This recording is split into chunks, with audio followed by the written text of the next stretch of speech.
נכדך אמיר הגיע אלייך היום. אמא, אני 40 שנה, כ-40 שנה שומר את הסוד הזה. ביום כשנכנסתי איתך אמיר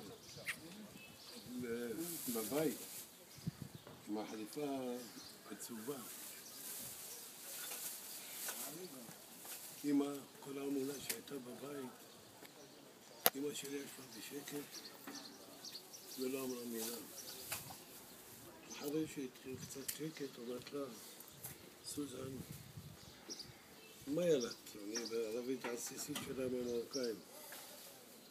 אז אמא שלך זכור לברכה, זכור לברכה. אבל לה, מה קרה? מה קרה?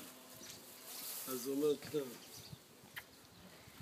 עד להודדה, הילד הזה הוא לא ילד רגיל. אמא כאילו ידעה משהו והסתירה. אומרת לה, הילד הזה הוא לא ילד רגיל. אומרת לה, למה? אומרת לה, לא יודע, הבנתי אני רואה אותו כדברים מסוימים.